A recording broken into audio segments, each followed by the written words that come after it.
Hi everyone, welcome to study word classes. So friends, आज हम लोग सीडीपी पैडागोजी के क्वेश्चन डिस्कस करेंगे। कल की क्लास में हम लोगों ने यहाँ तक क्वेश्चन कंप्लीट किए हुए थे, तो आई होप आपने कल की क्लास को अटेंड कर लिया होगा। आज जो है हम लोग 16 से स्टार्ट करने वाले हैं। ये क्लास आपको डेली जो है 3 बजे मिलती है, जहाँ पर हम लोग पेपर 1 एंड पेपर 2 दोनों की तैयारी कर रहे हैं और प्रीवियस के क्वेश्चन की प्रैक्टिस कर रहे हैं, जो कि आपका एग्ज़ाम 14 दिसंबर को होने वाला है। ज़्यादा समय बिल्कुल भी नहीं बचा हुआ है। तो ऐसे सिचुएशन में डेली आप 3 बजे जो है ज्वाइन हो सकते हैं, जहाँ पर हम लोग पेपर 1 एंड पेपर 2 दोनों की तैयारी कर रहे हैं। तो चलिए फिर आज की क्लास को कंटिन्यू करते हैं। आज का पहला क्वेश्चन है, पूछा गया है कि समावेशी शिक्षा किन विद्यार्थियों की ज़रूरतों को पूरा करती है। यानी कि इंक्लूसिव क्लासरूम जो है वो किस प्रकार के बच्चों की जो नीड है, जो उनकी ज़रूरतें हैं वो पूरी करती है। तो पहला है, निम्न सामाजिक आर्थिक स्तर वाले जो है विद्यार्थी। बिल्कुल सही बात है। कैसा भी बच्चा है, उसकी आर्थिक कंडीशन कैसी है, वो बहुत रिच फैमिली से बिलोंग करता है, उसकी जो है वो पिछड़े जाति से है, या फिर वो वंचित पृष्ठभूमि से है, वो कैसी भी सिचुएशन का है बच्चा, किसी भी प्रकार की उसको डिसेबिलिटी है, उसको चलने में प्रॉब्लम है, बोलने में समस्या है, देखने में प्रॉब्लम है, ए टू जेड कोई भी प्रॉब्लम है, उसको इंक्लूड किया जाएगा। ठीक है। और है अगला ऑप्शन, विविध जेंडर उन्मुखी विद्यार्थी या फिर जो है विशिष्ट अधिगम अक्षमताओं वाले विद्यार्थी। तो सभी प्रकार के जो बच्चे हैं वो इंक्लूसिव क्लासरूम में इंक्लूड किए जाते हैं। यहाँ पर जो राइट आंसर आपका हो जाएगा वो फोर्थ ऑप्शन होगा, यानी फर्स्ट, सेकंड और थर्ड, हर प्रकार का बच्चा आप इंक्लूड करोगे। किसी को भी उसके जेंडर के अनुसार या फिर उसकी जो है डिसेबिलिटी के अनुसार या भी किसी भी सिचुएशन के अनुसार आप उसको डिवाइड नहीं करोगे, आप उसको अलग नहीं करोगे। यहाँ पर जो राइट आंसर है वो फोर्थ ऑप्शन बिल्कुल करेक्ट हो जाएगा।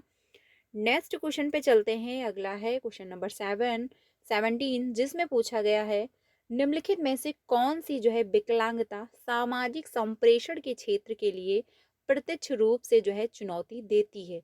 ये यहाँ पर आपको बताना है, यानी जो है विकलांगता सामाजिक संप्रेषण के क्षेत्र में और प्रत्यक्ष रूप से जो है चुनौती देती है। तो स्वालीनता है, गुणज वैफल्य है, या फिर लेखन वैफल्य है, या फिर गतिशीलता बाध्यता है। तो यहाँ पर जो आंसर हो जाएगा वो आपका होगा जो है फोर्थ ऑप्शन, क्योंकि विकलांगता जो है सामाजिक संप्रेषण के क्षेत्र में, यानी कि यहाँ पर राइट आंसर आपका फोर्थ नहीं होगा फ्रेंड्स, यहाँ पर फर्स्ट ऑप्शन होगा। क्योंकि स्वालीनता, जिस बच्चे में स्वालीनता पाई जाती, यानी जिस भी बच्चे में स्वालीनता होती है वो ज़्यादा लोगों से कनेक्ट नहीं होता, ज़्यादा लोगों से संप्रेषण नहीं करता, यानी कम्युनिकेशन वो नहीं करता है।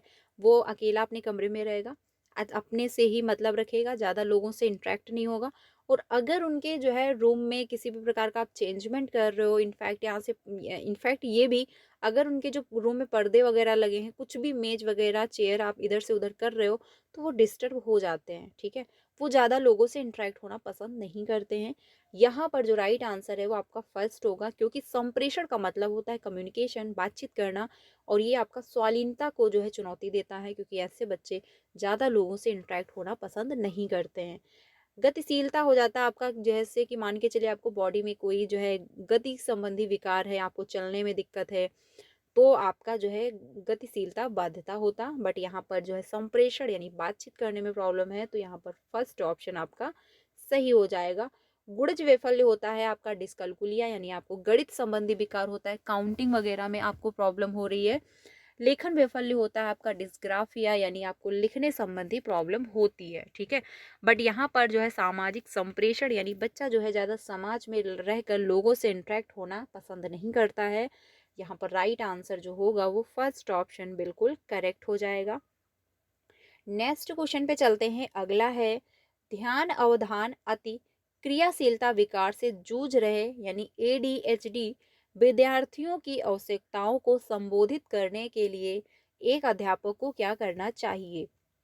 यानी जिस भी बच्चे में एडीएचडी होता है, वो यानी वो बहुत ज़्यादा एक टाइम पर कुछ समय के लिए ध्यान केंद्रित कर पाते हैं। बट अगर उनसे कह दिया जाए एक ही टॉपिक पर आप जो है 1 घंटा या फिर 2 घंटे तक डिस्कस करते रहो या फिर ध्यान केंद्रित रखो, तो ऐसी सिचुएशन में जो है बच्चे को प्रॉब्लम होती है। ठीक है। यानी वो बोरिंग महसूस करने लगता है, वो तुरंत जो है बोरिंग महसूस करेगा, वो चिड़चिड़ापन महसूस करेगा, यानी बच्चा एक टाइम पर काफ़ी लंबे समय तक ध्यान केंद्रित नहीं कर पाता है, ठीक है। तो ऐसे बच्चों को जो है संबोधित करने के लिए अध्यापक को क्या करना चाहिए। पहला ऑप्शन है, एक ही समय पर अनेक कार्य करने के लिए दे देने चाहिए। तो पहले ही बच्चे को ऑलरेडी प्रॉब्लम है, वो एक टाइम पर जो है ज़्यादा ध्यान केंद्रित नहीं कर पा रहा है। अब ऐसी सिचुएशन में आप उसको बहुत सारे वर्क दे रहे हो तो उसको और समस्या हो जाएगी। परिवेश में जो है विकर्षण को कम से कम करना, या फिर ऐसे प्रदत्ति कर देना जिसमें जो है लंबी अवधि वाले ध्यान की जरूरत हो। तो बच्चे को ऑलरेडी प्रॉब्लम है ध्यान केंद्रित होने में ही, और आप वैसे ही वर्क दे रहे हो तो और समस्या होगी। ऐसे कार्य देने चाहिए जिसमें सहपाठियों के निष्क्रिय रूप से जो है सुनना हो, यानी बच्चे जो है सिर्फ निष्क्रिय रूप से सुने, तो इसमें बच्चे की कोई लर्निंग नहीं होगी।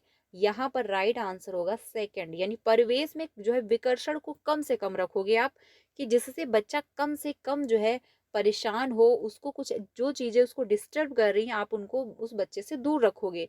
यहाँ पर राइट आंसर जो होगा वो आपका सेकंड ऑप्शन होगा। मान के चलिए कोई वर्क आपने दिया है जो कि कंप्लीट होगा 1 घंटे में, और बच्चे को ध्यान देने में प्रॉब्लम है, तो आप जो है 30-30 मिनट में डिवाइड करके बच्चे से वर्क कंप्लीट करवा लोगे, ठीक है, लर्निंग उसकी कंप्लीट कराओगे।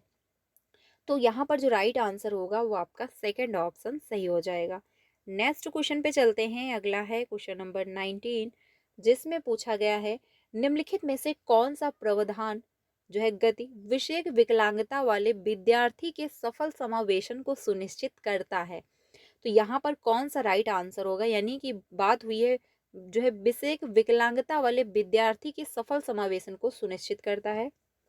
तो गतिक विषयक यानी बच्चे को चलने में समस्या है। तो पहला है भवन तक पहुंच को आसान बनाने के लिए रैंप और लिफ्ट की प्रयोग करोगे, या फिर बैठने की जो है व्यवस्था में जल्दी जल्दी आप बदलाव कर दोगे। तो बच्चे को ऑलरेडी प्रॉब्लम है चलने में, और आप उसकी जो बैठने की व्यवस्था है उसमें चेंजमेंट ला रहे हो जल्दी से जल्दी, तो ऐसे सिचुएशन में उसको और प्रॉब्लम होगी। भवन की ऊपरी मंजिल पर कक्षाएं आयोजित करवाना, तो ये पॉसिबल तो नहीं है, और ये अच्छी बात भी नहीं, क्योंकि बच्चे को समस्या है चलने में, और आप सबसे फर्स्ट फ्लोर पे सबसे जो है लास्ट फ्लोर पे आप जो है क्लास को लगा रहे हो या फिर आयोजित कर रहे हो, तो वहां पर समस्या होगी। ऐसी गतिविधियों को जो है अभिकल्पित करना जिसमें जल्दी जल्दी गतिशीलता की आवश्यकता हो, तो ये भी जो है बच्चे को समस्या क्रिएट करेगा। यहाँ पर राइट आंसर आपका फर्स्ट होगा, कि जो है भवन तक पहुंचने को आसान बनाने के लिए रैंप और आप लिफ्ट का प्रयोग करोगे, जिसमें जिस भी बच्चे को डिसेबिलिटी है, चलने में प्रॉब्लम है, वो एटलीस्ट लिफ्ट के माध्यम से या फिर रैंप के माध्यम से जो है जा सा पाए जा मतलब क्लासरूम में अपनी जा पाएगा। यहाँ पर राइट आंसर जो होगा वो आपका फर्स्ट ऑप्शन होगा, यानी व्हील चेयर का प्रयोग करवा दोगे, लिफ्ट का प्रयोग करवा सकते हो, रैंप का प्रयोग करवा सकते हो, जिससे उसको मदद मिल पाए। नेक्स्ट क्वेश्चन पे चलते हैं। अगला है क्वेश्चन नंबर 20, जिसमें पूछा है मेधावी विद्यार्थी विशेषकर, यानी जो गिफ्टेड बच्चे होते हैं वो विशेषकर उनमें क्या विशेषता पाई जाती है। तो नई अवधारणाओं को सीखने में अधिक जो है समय लगाते हैं, या फिर अधिगम के दायित्व में जो है कठिनाई का अनुभव करते हैं, या फिर उप अवधारणाओं के मध्य संबंधों को नहीं खोज पाते हैं, या फिर उच्च स्तरीय समस्या समाधान कौशल रखते हैं। तो यहाँ पर जो राइट आंसर होगा वो आपका फोर्थ हो जाएगा, क्योंकि उच्च स्तरीय समस्या समाधान यानी प्रॉब्लम सॉल्विंग का जो स्तर होता है, जो कौशल होता है, जो स्किल होता है, वो उनका उच्च रहता है। वो हर जो है वो ऐसा जो है काम करने को ज़्यादा पसंद करते हैं जो काफ़ी चैलेंजिंग हो, ठीक है। वो एक यानी कि वो हाई जो है प्रॉब्लम सॉल्विंग थिंकिंग रखते हैं। यहाँ पर राइट आंसर जो होगा वो फोर्थ ऑप्शन आपका बिल्कुल सही हो जाएगा। नई अवधारणाओं को सीखने में अधिक समय नहीं लगाते हैं, बल्कि कम टाइम में भी वो सीख लेते हैं, क्योंकि उनकी जो सीखने की क्षमता है वो काफ़ी ज़्यादा होती है। अधिगम के जो है स्थायित्व में कठिनाई अनुभव करते हैं, यानी लर्निंग में उनको कठिनाई नहीं होती है बल्कि उनको इंटरेस्ट आ रहा होता है। खोज नहीं पाते हैं, ये भी गलत हो जाएगा। आंसर यहाँ पे फोर्थ ऑप्शन ही आपका मच बेटर है। नेक्स्ट पे चलते हैं 21 पे। 21 में पूछा है निम्नलिखित में से कौन से लक्ष्य अभिविन्यास विद्यार्थियों को समझने के लिए सीखने हेतु जो है अभिप्रेरित करते हैं, वो यहाँ पर आपको बताना है लक्ष्य अभिविन्यास। तो आपका पहला है निपुणता उन्मुखी उपागम केंद्रित है, निपुणता जो है जो है उन्मुख परिवर्जन केंद्रित है, या फिर निष्पादन उन्मुखी उपागम केंद्रित है, या फिर जो है निष्पादन उन्मुखी जो है परिवर्जन केंद्रित है। तो यहाँ पर बात हुई है कि विद्यार्थियों को समझने के लिए सीखने हैं तो अभिप्रेरित करता है, तो आंसर आपका फर्स्ट होगा, क्योंकि निपुणता उन्मुख जो है आपका उपागम जो है केंद्रित हो जाएगा, यानी मास्टरी गोल्स आपका सही होगा। क्योंकि मास्टरी गोल्स में क्या होता है, बच्चा इंटरेस्ट के लिए सीखता है, क्योंकि उसको सीखने में मजा आ रहा है। वो इसलिए सीखना चाहता है क्योंकि वो चाहता है इस बारे में हमको सारी जानकारी होनी चाहिए। कहते हैं जो मास्टरी गोल्स का अच्छा एग्जाम्पल है कि मेहनत करेंगे सफलता झक मार के पीछे आएगी। यानी बच्चा इसलिए नहीं पढ़ रहा है कि हमको पेपर में अच्छे नंबर ले आने हैं, मुझे अच्छे से क्वालिफाई कर लेना है, नहीं, वो इसलिए पढ़ रहा है क्योंकि उसको सब कुछ आना चाहिए। ठीक है, तो मास्टरी गोल्स इसलिए अच्छा होता है क्योंकि इसमें बच्चा इंटरेस्ट के लिए पढ़ता है, और इंटरेस्ट आपका लॉन्ग टाइम चलता है। परफॉर्मेंस गोल जो होते हैं वो बेस्ट नहीं माने जाते हैं, यानी परफॉर्मेंस जो ओरिएंटेशन जो है ये आपका बेस्ट नहीं माना जाता है, क्योंकि इसका रीज़न बाहर होता है। किसी को आप इम्प्रेस कर रहे हो, कोई आपको गिफ्ट चाहिए, कुछ आपको चाहिए, आप इसके लिए जो है वो वर्क कर रहे हो, और जब वो आपको प्राप्त हो जाएगा तो वो वर्क करना बंद कर दोगे। तो ये लॉन्ग टाइम नहीं चलता, बस बट मास्टरी गोल जो है ये आपका लॉन्ग टाइम चलता है, और ये बेस्ट भी माना जाता है। यहाँ पर राइट आंसर जो होगा वो आपका फर्स्ट ऑप्शन बिल्कुल सही हो जाएगा। नेक्स्ट पे चलते हैं 22 पे। 22 में पूछा है, निम्नलिखित में से कौन सा मिलान विशिष्ट संदर्भों में विद्यार्थियों द्वारा अनुभव की जाने वाली भावनाओं की संभावना का सही मिलान है, ये आपको यहाँ पर बताना है। तो कुंठा, जब गतिविधि को हम जो है कम महत्व दिया जाता है और विद्यार्थियों का अधिगम पर कम नियंत्रण होता है, तब जो है कुंठा आ जाती है। या फिर चिंता, जब जो है सफलता अपेक्षित होती है। या फिर आनंद, जब सफलता नहीं मिलती है। या फिर कृतज्ञता, जब असफलता को इस रूप में देखा जाता है कि उसका कारण कोई और व्यक्ति है। तो यहाँ पर राइट आंसर कौन सा होगा ये आपको बताना है, यानी संभावना का सही मिलान है। तो देखिए पहला जो है कुंठा, जब गतिविधि को कम महत्व दिया जाता है और विद्यार्थियों का अधिगम पर कम नियंत्रण होता है, तो क्या है, कुंठा आने लगती है। यानी राइट आंसर आपका फर्स्ट होगा। कुंठा कब होती है, यानी जब हम कुछ कर रहे हैं और उसके बावजूद, मेहनत करने के बावजूद हमको सफलता नहीं मिल रही है, और ऊपर से क्या हो रहा है, जो भी हम मेहनत कर रहे हैं उसका भी गलत इफेक्ट पड़ रहा है, तो धीरे धीरे क्या होता है, व्यक्ति में कुंठा आने लगती है कि नहीं अब तो नहीं होगा। एक टाइम बाद आदमी थक जाता है कि अब मेरे से नहीं हो पाएगा, क्योंकि इतना तो ट्राई कर लिया है, अब नहीं हो पा रहा है। तो धीरे धीरे व्यक्ति में क्या कुंठा आने लगता है कि वो एक्सेप्ट करने लगता है कि यस, मैं शायद इस लायक नहीं हूँ, मैं ये नहीं कर सकता। धीरे धीरे जो है व्यक्ति में कुंठा जो है आ जाती है। तो यहाँ पर राइट आंसर फर्स्ट ऑप्शन सही होगा। आनंद आपका तब आएगा जब आप सक्सेस होगे, ना कि जो है सफलता प्राप्त नहीं करोगे, ये गलत हो जाएगा। यहाँ पर राइट आंसर फर्स्ट ऑप्शन आपका बिल्कुल करेक्ट होगा। नेक्स्ट पे चलते हैं 23 पे। 23 में पूछा है, राजन एक स्कूल अध्यापक अपने विद्यार्थियों में संज्ञानात्मक कौशल के विकास को सुसाधित करना चाहता है। ऐसा करने के लिए उसे क्या करना चाहिए। अधिसंज्ञानात्मक कौशल जो होता है ये आपका होता है मेटा कॉग्निशन, यानी कि कल्पना परे कल्पनाएं, यानी थिंकिंग अबाउट थिंकिंग इसमें आपकी चलती है। आप कल्पनाओं पे कल्पनाएं करते जाते हो। ठीक है, तो यहाँ पर कौन सा राइट आंसर होगा। विद्यार्थियों को उन चरणों को साझा करने के लिए कहना चाहिए जो उन्होंने दिए गए प्रश्न को हल करने के लिए प्रयुक्त किए हैं। या फिर कंठस्थ करने के लिए विषय सामग्री देनी चाहिए और फिर ज्यों का त्यों दोहराने के लिए कहना चाहिए। या फिर विद्यार्थियों का केवल उनके जो है घोषणात्मक ज्ञान के लिए आकलन करना चाहिए। या फिर विद्यार्थियों को प्रक्रियात्मक ज्ञान पर विमर्श चिंतन हेतु निरुत्साहित करना चाहिए। तो यहाँ पर कौन सा राइट आंसर आपका होगा। तो देखिए यहाँ पर जो राइट आंसर होगा, यानी कि विद्यार्थियों को उन चरणों को साझा करने के लिए कहना चाहिए जिन्होंने जो है दिए गए प्रश्नों को हल करने के लिए प्रयुक्त किया है। यहाँ पर राइट आंसर जो होगा वो आपका फर्स्ट होगा, क्योंकि अब इसमें ये बोला गया कि जो आपने साझा मतलब आपको करना है जो आपने पहले अप्लाई किया हुआ है। अब ऐसे सिचुएशन में बच्चा अपना दिमाग लगाएगा कि अच्छा ये ऐसी प्रॉब्लम जब आई थी तो हमने क्या अप्लाई किया था, क्या जो है हमने कैसे इस प्रॉब्लम को सॉल्व किया था, इसमें बच्चा अपना दिमाग लगाएगा। तो यहाँ पर जो राइट आंसर आपका होगा वो आपका फर्स्ट ऑप्शन करेक्ट हो जाएगा। नेक्स्ट अगला है, इसमें निरुत्साहित करोगे, नहीं ज्यों का त्यों उतार दोगे तो इसमें आप अपना कोई दिमाग नहीं लगाओगे, केवल उनके घोषणात्मक ज्ञान के लिए आकलन करना चाहिए, ये भी आपका राइट नहीं है। यहाँ पर राइट आंसर जो है वो फर्स्ट ऑप्शन ही आपका सही हो जाएगा। नेक्स्ट क्वेश्चन पे चलते हैं 24 पे। 24 में पूछा है सामाजिक रचनावादी परिवेश डैश डैश और जो है डैश डैश के द्वारा परिलक्षित होता है, ये आपको यहाँ पर बताना है।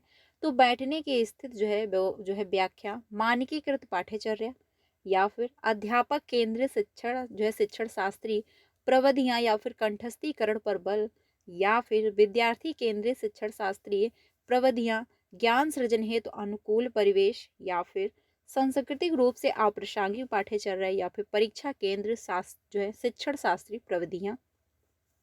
यहाँ पर राइट आंसर कौन सा आपका होगा? बात यहाँ पर हुई है सामाजिक रचनावादी परिवेश, यानी कि ऐसा परिवेश जहाँ पर बच्चा एक्टिविटी के माध्यम से कुछ क्रिएट करके वो सीख रहा है। ठीक है, तो बैठने की जो है स्थिर व्याख्या, मानकीकृत जो है पाठ्यचर्या आपका नहीं होगा, अध्यापक केंद्रित नहीं होगा, संस्कृत रूप से अप्रासंगिक है नहीं होगा, राइट आंसर थर्ड हो जाएगा।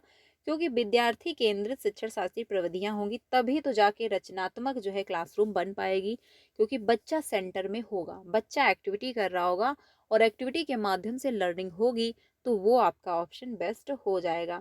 यहाँ पर राइट आंसर जो होगा वो थर्ड ऑप्शन बिल्कुल सही हो जाएगा। साथ ही ज्ञान सृजन हेतु अनुकूल प्रवेश, यानी बच्चा जो है जो ज्ञान सृजित करना चाहता है उसी के अकॉर्डिंग उसको जो है इन्वायरमेंट दिया जा रहा है, तो इसमें जो है लर्निंग उसकी बेहतर हो पाएगी। यहाँ पर राइट आंसर थर्ड ऑप्शन आपका मच बेटर है। 25 पे चलते हैं। 25 में पूछा है शिक्षार्थियों की सक्रिय संलग्नता ऐसी कक्षा संस्कृत की मांग करती है जो डैश डैश और जो है डैश डैश को समुन्नत करे, ये यहाँ पर आपको बताना है। सक्रिय संलग्नता ऐसी कक्षा संस्कृत की मांग करती है, तो ज्ञान के पुनरुत्पादन को, या फिर जानकारी के जो है मात्र प्रत्यय स्मरण को, या फिर विमर्श चिंतन को, या फिर चर्चा, यहाँ पर कौन सा आपका करेक्ट होगा? तो ज्ञान के पुनरुत्पादन को या फिर जानकारी के मात्र जो है मात्र प्रत्यय स्मरण को, तो सेकंड आपका नहीं होगा, और जहां पर भी सेकंड है वो आपका गलत हो गया। अब बचा फर्स्ट और थर्ड, तो फोर्थ आपका हम जो है हर सिचुएशन में राइट होगा। आंसर यहाँ पर फोर्थ आपका सही हो जाएगा, क्योंकि चर्चा यानी आप चर्चा को इंक्लूड करोगे। हर प्रॉब्लम का सोल्यूशन डिस्कशन है, अगर आप किसी भी प्रॉब्लम का सोल्यूशन चाहते हो तो एटलीस्ट उस टॉपिक पे बात होनी चाहिए। जब तक बात नहीं होगी, चर्चा नहीं होगी, तब तक प्रॉब्लम सॉल्व नहीं हो सकती है। तो यहाँ पर फोर्थ ऑप्शन तो आपका बिल्कुल सही था और ये हर सिचुएशन में राइट होता, लेकिन यहाँ पर जो है आपका सेकंड ऑप्शन नहीं था, तो सेकंड ऑप्शन जहाँ भी है पहले वो ऑप्शन आप कट कर दीजिए। अब बचा फोर्थ, तो आपका होगा ही, और फोर्थ सेकंड में नहीं दिया गया था, तो नॉर्मल सी बात है फोर्थ ऑप्शन आपका सही हो जाएगा। ऐसे क्वेश्चन करने के लिए अगर आपको नहीं भी आ रहा है तो थोड़ा प्रेजेंट ऑफ माइंड लगाइएगा और आसानी से क्वेश्चन को हल कर लीजिएगा। ठीक है, तो राइट आंसर आपका जो होगा वो फोर्थ ऑप्शन बिल्कुल सही हो जाएगा। नेक्स्ट क्वेश्चन पे चलते हैं 26 पे। 26 में पूछा है विद्यार्थी बेहतर तरीके से सीखते हैं जब गतिविधियां, यानी वो बेहतर तरीके से सीखते हैं जब एक्टिविटी कैसी होंगी, तो संदर्भानुसार हो और वास्तविक जीवन में अनुपयोगी हो, तब उनकी लर्निंग बेहतर होती है, या फिर विद्यार्थियों के जीवन से अप्रासंगिक हो, यानी बच्चे की जो है रियल लाइफ से कनेक्ट ही नहीं करती, तो कनेक्ट नहीं करेंगी तो ना तो बच्चा उसमें इंटरेस्ट लेगा और ना ही वो सीख पाएगा। विद्यार्थियों के पूर्व ज्ञान को जो है जागृत ना करती हूँ, तो ये भी आपका नहीं होगा, क्योंकि नॉलेज जो है बच्चे की प्रीवियस नॉलेज से कनेक्ट होता हो, उससे जो है कनेक्ट होगा तभी जाके बच्चा लर्निंग को कर पाएगा। विद्यार्थियों के संज्ञानात्मक स्तर से बहुत परे है, यानी बच्चे जो है कक्षा 1 के हैं और आप जो पढ़ा रहे हो क्लास 5 5th का पढ़ा रहे हो, तो बच्चा कहाँ से कनेक्ट करेगा? जो उसके मानसिक स्तर, यानी बच्चा ये देखिए बच्चा किस स्तर पर है, उसकी मानसिक यानी कि जो उसका कॉग्निटिव डेवलपमेंट का जो स्तर है वो कितना है, उसी के अकॉर्डिंग आप बच्चे की लर्निंग कराओगे। 2 साल के बच्चे से आप ये तो जो है एक्सपेक्ट नहीं कर सकते कि वो जो है आपको जो है 10 तक गिनती सुना दे, काउंटिंग सुना दे, ऐसा तो पॉसिबल नहीं है। आप क्लास 1 के बच्चे से आप ये एक्सपेक्ट नहीं कर सकते कि क्लास 5th की वो बुक रीड करना स्टार्ट करे। तो जिस लेवल का बच्चा है जिस लेवल पे उसका संज्ञान है आप उसी लेवल के अनुसार उसकी लर्निंग कराओगे, उसी हिसाब से जो है उसकी लर्निंग को बेहतर करोगे। यहाँ पर जो राइट आंसर होगा वो आपका फर्स्ट होगा, क्योंकि संदर्भानुसार यानी जो बच्चा है जिस बैकग्राउंड से उससे रिलेट करे, मीनिंगफुल लर्निंग होनी चाहिए और साथ ही बच्चे के रियल लाइफ से कनेक्ट करेगा, तो बच्चा डेफिनेटली बच्चा जो है बेहतर सीखेगा और कम टाइम में भी उसकी लर्निंग को बेहतर हो पाएगी। यहाँ पर राइट आंसर आपका फर्स्ट ऑप्शन बिल्कुल करेक्ट होगा। 27 पे चलते हैं। 27 है कि विद्यार्थियों में जो है विमर्श चिंतन कौशल सुसाधित करने के लिए अध्यापक को क्या करना चाहिए। यानी कि बात यहाँ पर हुई है विमर्श चिंतन कौशल सुधा जो है सुसाधित करने के लिए टीचर को क्या करना चाहिए। तो पहला ऑप्शन है विद्यार्थी द्वारा स्व आकलन और स्वयं से प्रश्न करने को प्रोत्साहित करना चाहिए, या फिर विद्यार्थियों को बिना समझ के श्यामपट्ट से जो है विषय वस्तु नकल करके लिखने के लिए कहना चाहिए कि टीचर बोल दे जो मैंने ब्लैक बोर्ड पर लिखा हुआ है आप इसको समझो नहीं, बस नोट डाउन कर लो। तो ये कोई आपका राइट ऑप्शन नहीं होगा। उद्दीपन प्रतिक्रिया अनुकूलन का प्रयोग करते हुए विद्यार्थियों को उस तरह से जो है ढालने पर ध्यान केंद्रित करना चाहिए। तो बच्चे कोई रोबोट नहीं है कि सारा कंट्रोल आपके हाथ में, आप जैसे बोलोगे बच्चा वैसे मूव करेगा। बच्चा खुद एक अपनी समझ बनाता है और खुद वो अपना ज्ञान जो है कनेक्ट कर रहा होता है। प्रत्यास्मरण पर आधारित कंठस्थीकरण तो आपको बिल्कुल भी नहीं कराना, क्योंकि रोट मेमोराइजेशन जो है आपका ये तो ना एनसीएफ मानता है ना इंक्लूसिव क्लासरूम एक्सेप्ट करता है। यहाँ पर जो राइट आंसर होगा वो आपका फर्स्ट होगा, क्योंकि स्व आकलन स्वयं से जब बच्चे से बोलोगे कि खुद से असेसमेंट करे, सेल्फ असेसमेंट सबसे बेस्ट माना जाता है। रीज़न ये है कि जब बच्चा खुद से असेसमेंट कर रहा होता है तो वो हर पक्ष के बारे में समझता है कि यस ये प्रॉब्लम अच्छा हुई थी तो ये मेरे से कैसे गलती हो गई, क्यों गलती हुई, नेक्स्ट टाइम नहीं होनी चाहिए, कैसे क्या करें जो नेक्स्ट टाइम ऐसी गलती ना हो। यानी वो हर पक्ष के बारे में सोचेगा समझेगा। तो स्व आकलन जो होता है वो सबसे बेस्ट माना जाता है। यहाँ पर राइट आंसर आपका फर्स्ट ऑप्शन ही बिल्कुल करेक्ट हो जाएगा। 28 पे चलते हैं। क्वेश्चन नंबर 28 है कि निम्नलिखित में से कौन जो है अधिगम को सकारात्मक रूप से प्रभावित करते हैं। ये आपको बताना है, यानी सकारात्मक यानी पॉजिटिव इफेक्ट डालेगा। तो विद्यार्थियों में जो है पारस्परिकता का बोध है, या फिर परीक्षा आधारित शिक्षण शास्त्रीय प्रविधियां हैं, या फिर अवमानित करने के अनुभव हैं, या फिर संसाधन समृद्ध कक्षाई परिवेश है। तो यहाँ पर राइट आंसर कौन सा आपका होगा। तो देखिए संसाधन समृद्ध कक्षाई परिवेश तो आपका बिल्कुल होगा। अब जहाँ पर फोर्थ है वो आपका आंसर बिल्कुल सही है, बाकी ऑप्शन आपके कट जाएंगे, नॉर्मल सी बात है, क्योंकि संसाधन समृद्ध कक्षाई प्रवेश आपका पॉजिटिव है और ये जो है सकारात्मक प्रभाव डालता है। रीज़न ये है क्लासरूम को ऐसे डिजाइन किया जाता है, ऐसे डेकोरेट किया जाता है कि बच्चा अगर फ्री टाइम भी बैठा हुआ है तो अगर वो इस दीवार की तरफ देख रहा है तो भी ABCD पढ़ रहा है, वो इस दीवार की तरफ देख रहा है तो भी 1 2 3 पढ़ रहा है, छोटा बड़ा पढ़ रहा है। यानी बच्चे के आसपास ऐसा जो है डिजाइन किया जाता है, ऐसा जो है इन्वायरमेंट बनाया जाता है, या फिर जो है ऐसे डेकोरेट करते हैं कि बच्चा हर तरफ जिस तरफ भी देखे उस तरफ वो कुछ ना कुछ पढ़ता हो, कुछ ना कुछ वो चीज़ें सीख रहा हो। ठीक है, तो ये जो है फोर्थ ऑप्शन तो आपका होता, क्योंकि इसका सकारात्मक प्रभाव पड़ेगा। अवमानित जो है करने के अनुभव ये आपका नहीं होगा। परीक्षा आधारित यानी आप इसके लिए पढ़ा रहे हो पेपर पेंसिल टेस्ट के लिए, ये भी नहीं होगा। विद्यार्थियों में पारस्परिकता का बोध ये आपका पॉजिटिव है। यहाँ पर राइट आंसर जो होगा वो फोर्थ ऑप्शन आपका बिल्कुल करेक्ट हो जाएगा। ठीक है, यानी सेकंड और थर्ड आपके ऑप्शन गलत थे। नेक्स्ट क्वेश्चन पे चलते हैं 29 पे। 29 है कि अध्यापक को विद्यार्थियों द्वारा बार बार की गई त्रुटियों के प्रति किस तरह का व्यवहार करना चाहिए। यानी कि विद्यार्थियों के द्वारा बार बार जो है मिस्टेक हो रही है, एरर हो रहे हैं, तो ऐसी सिचुएशन में जो है टीचर को क्या करना चाहिए। तो बिना किसी टिप्पणी के सही उत्तर बता देना चाहिए, यानी बिना कुछ कहे कि सीधे बच्चों से बोलोगे लो ये इसका ये आंसर है आप लोग नोट डाउन कर लो, ऐसा आपको नहीं करना है। त्रुटियों का जो है नितांत रूप से विश्लेषण करना चाहिए और तदनुसार मदद देनी चाहिए, या फिर सीधे सपाट तरीके से अंक जो है काट लेने चाहिए। तो ये कोई आपका रूल नहीं हुआ कि सीधे आपने जो है क्वेश्चन का आंसर ना बताते हुए सीधे नंबर कट कर दिए। ठीक है, ये आप अप्लाई नहीं करोगे। नकारात्मक पुनर्बलन द्वारा त्रुटियों को जो है हटाने का प्रयास करना चाहिए। तो नकारात्मक पुनर्बलन कि अरे तुम तो नकारे हो, तुम तो पिछड़ी जात से हो, तुम तो देखने में अच्छे नहीं हो, तुम्हारी तो कंडीशन खराब है, ऐसे तो वर्ड आपको यूज ही नहीं करने हैं क्लासरूम में। ठीक है, तो ये किसी भी कंडीशन में अप्लाई नहीं होगा। आपको पता है कि यस ये बच्चा वीक है, ठीक है, आप जानते हो, बट ये आप कभी उसको फील नहीं कराओगे कि यस ये बच्चा वीक है पढ़ने में। एटलीस्ट आप उसकी हेल्प करोगे, उसको और अप्रिशिएट करोगे कि वो बेहतर कर पाए। यहाँ पर जो राइट आंसर आपका होगा वो कौन सा सही होगा?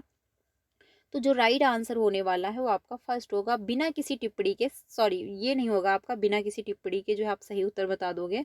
आंसर आपका सेकंड होगा कि त्रुटियों का नितांत रूप से आप विश्लेषण करोगे कि बच्चे के द्वारा कहाँ पर गलती हो गई है और आखिर गलती क्यों हो गई है, ठीक है, ये जानने की आप कोशिश करोगे। और अगर गलती हुई है जनरली की, अगर गलती हुई है या मिस्टेक हुई है या एरर है, तो आप उसकी मदद करोगे, ठीक है। यहाँ पर राइट आंसर जो होगा वो आपका सेकंड ऑप्शन बिल्कुल करेक्ट हो जाएगा।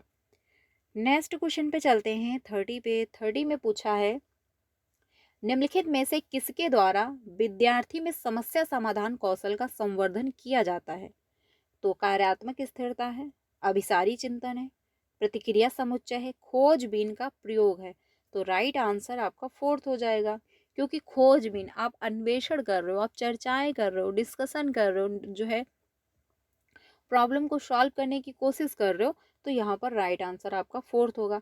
अभिसारी चिंतन यानी कन्वर्जन थिंकिंग के द्वारा प्रॉब्लम सॉल्व नहीं होती है, क्योंकि पार्टिकुलर इसका एक फिक्स आंसर होता है और इसमें जो है आपको तर्क वितर्क करने की ज़रूरत नहीं पड़ रही होती है। यहाँ पर जो राइट आंसर होगा वो आपका फोर्थ होगा। कार्यात्मक स्थिरता यानी आप एक ही जैसा रूल फॉलो कर रहे हो, तो एक ही जैसा रूल सभी के लिए फॉलो नहीं किया जा सकता। रीज़न ये है कि जब प्रॉब्लम एक जैसी नहीं है तो प्रॉब्लम का सलूशन भी एक जैसा नहीं होगा। यहाँ पर सबसे बेस्ट ऑप्शन जो है वो आपका फोर्थ ऑप्शन मच बेटर है। तो ये थे फ्रेंड्स 15 क्वेश्चन जो कि मैंने आप लोगों के साथ डिस्कस किए। आई होप आपको हेल्प मिली होगी। 15 ऑफ आपके कितने सही हुए कमेंट में ज़रूर बताइएगा। बाकी कल की क्लास को अगर जो है अटेंड नहीं किया हुआ है तो कर लीजिएगा, क्योंकि स्टार्टिंग से जब आप जो है क्वेश्चन देखोगे तो आपको अच्छे से समझ में आएगा। तो आज के लिए इतना ही। डेली क्लास कंटिन्यू है 3 बजे, तो ज्वाइन कर सकते हो। बाकी वीडियो अच्छी लगी हो तो प्लीज़ लाइक कर दीजिएगा और अपने सारे फ्रेंड को शेयर करिएगा। मिलते हैं नेक्स्ट वीडियो में। Thank you.